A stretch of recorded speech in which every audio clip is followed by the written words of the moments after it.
How to be a leader. Great things in business are never done by one person. They are done by a team of people. Yan po ang sabi ni Steve Jobs, co-founder ng Apple. Although ang success ng isang kumpanya is usually attributed to the leader, we cannot ignore the contribution of the behind-the-scenes crew. Noong araw ay uso na ang leadership at management na kadalasang natututunan sa School of Life.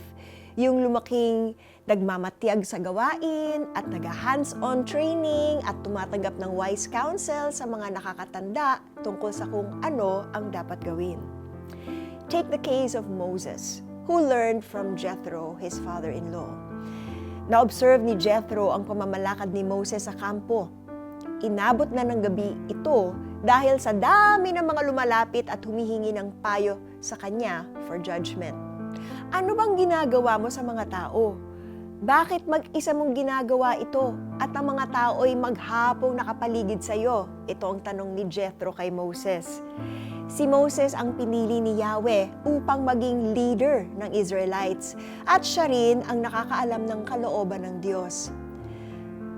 Sa palagay kaya ni Moses ay siya lamang ang taong makapagpapaliwanag ng mga kautusan ng Diyos tungkol sa mga problema? Narito ang advice ni Jethro, ang pumili ng mga taong may kakayahan, may takot sa Diyos, mapagkakatiwalaan at di masusuhulan.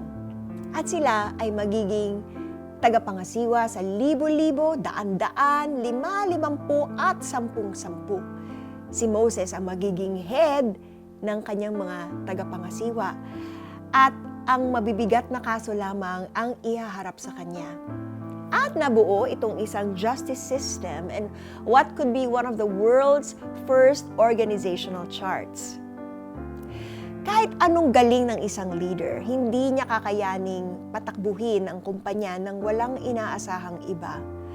A leader needs to recognize the value of each person in his team and inspire creativity and collaboration.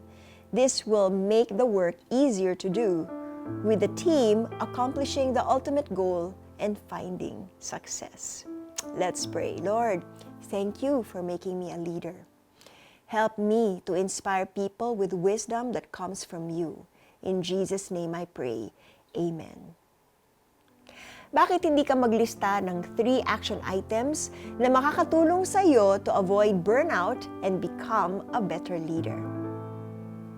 Bakit mag-isa mong ginagawa ito at ang mga tao'y maghapong nakapaligid sa iyo?